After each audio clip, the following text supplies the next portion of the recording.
My name is Dustin Adams. I'm the founder and the CEO of We Are One Composites. My day job is cleaning toilets and everything in between.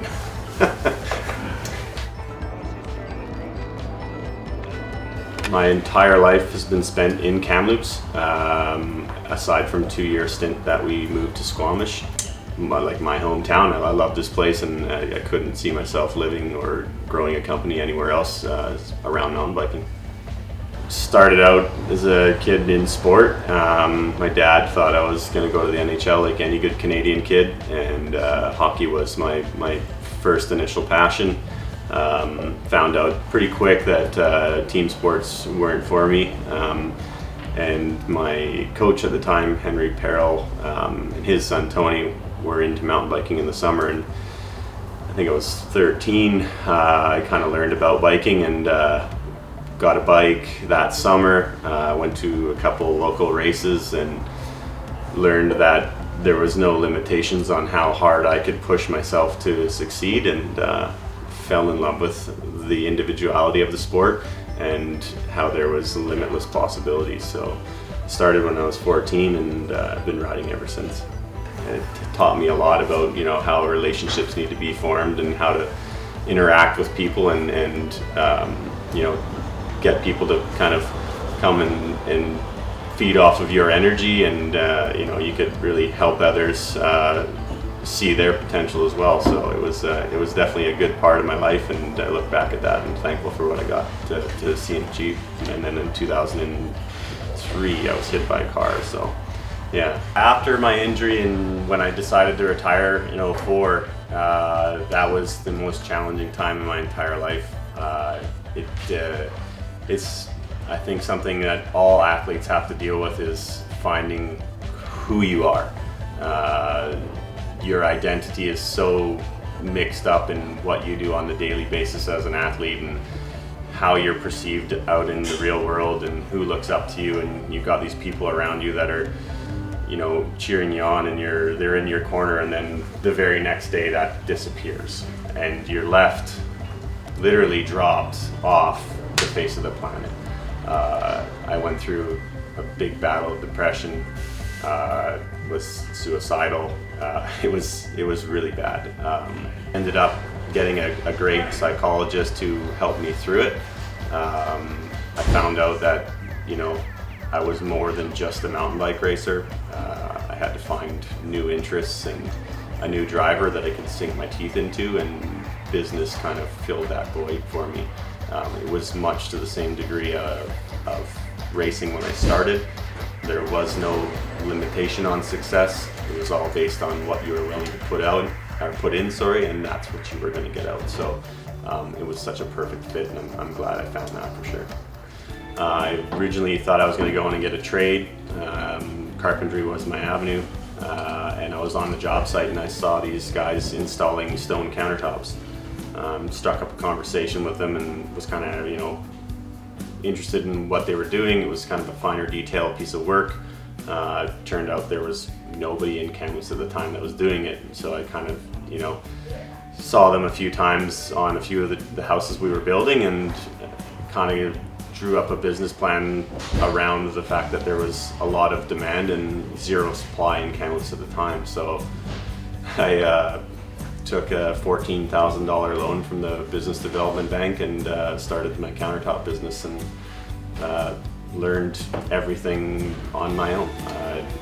Internet research, joining different kind of stone fabricators forums, and getting involved in other kind of online entities and alliances, they would call them, and we would go to trade shows and learn more and more and more, and just dove in head first. And yeah, that was an 8-year venture, and ended up selling it in 2013. Yeah, at that time when I was in the countertop business, I didn't mountain bike for almost 7 years. It was completely switched off. There was no want or desire. When we sold it, we took 8 months, and we traveled all the way through Southeast Asia with the kids. They were 2 and 4 at the time.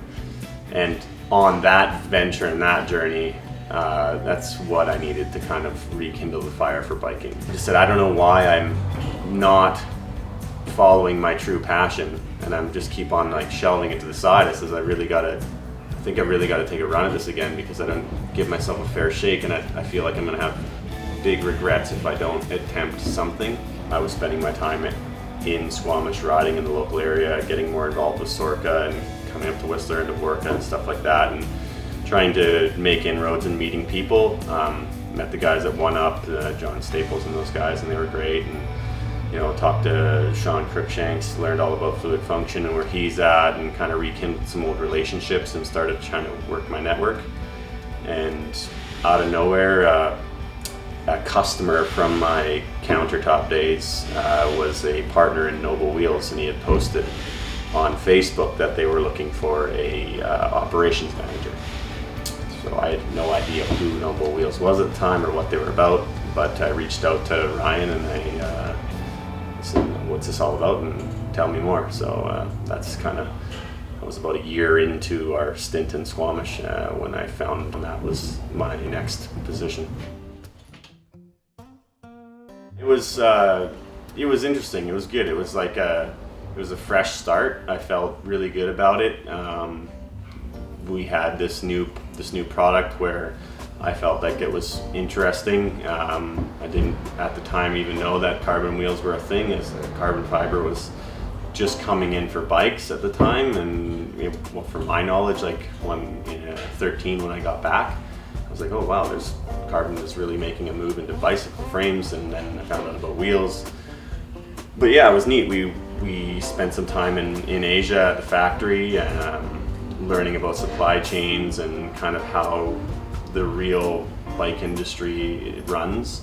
Went to some big trade shows in Europe and helped kind of build that brand from where it was kind of in the basement of one of the owners' house to kind of a relevant entity before I left. I was very nervous because I did have a stake in the company, that if I was to sell my stake or walk away, I was going to have stipulations put on it. I basically said I just want to take out what I have in, and I'm not looking for any more. And I was lucky that was okay with them. And then I spent, September 2016, I drafted up the first mold tooling for the agent. I drafted up the plan for what it would look like and what we would need to successfully manufacture a product. And then I sold everything I had and invested it into the brand.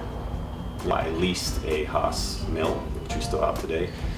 I negotiated the original space free of rent for 6 months. I begged, borrowed, pleaded, and stole everything that I could to get that company where we were inside of a room February 2017, or a building in 2017, and had the ability to make a carbon. And it was a small team of 5 people, and we had everything set up, and we learned everything the hard way. There was 20-hour days for months on end, trying to figure out how to get a bladder not to erupt inside of a rim, how to get a rim to come out of a mold without sticking. Our first rim we put in, we thought, well, polished aluminum, no problems, we're good to go. There's no crash course on this. It was like, polished aluminum, let's go for it. We laid the carbon up, put it in the mold, took it out, the mold wouldn't come apart. So we had to literally coal chisel the mold apart because the epoxy from the fiber bonded it together and it stuck. And we destroyed a mold just attempting to make our first rim. So then we learned about mold release. Oh, that's great, we need that. And it was a total shit show for 4 or 5 months before we figured it out and were able to successfully make a rim consistently and test it and have it be what we wanted it to be over and over again. So I started We Are One about 2 years ago, I guess. Just after running the shop in North Van for a while and just wanting some different opportunities, but wanting to stay within the bike industry. And Dustin and I had already known each other, and I'd worked with the product quite a bit, and I really liked his approach to both business, to quality, to all those types of things. So came here and started up just learning in the layup room and demold, just started learning all the positions, and worked all the way through up to a production manager role. Did that for a little while, and I've kind of transitioned from there into just doing the wheel building and supporting our racers out at the Enduro World Series. So it's been a pretty incredible journey working with product that's just so high quality, working with such a group of guys, and still being able to just live, eat, breathe bikes. It's been pretty rad.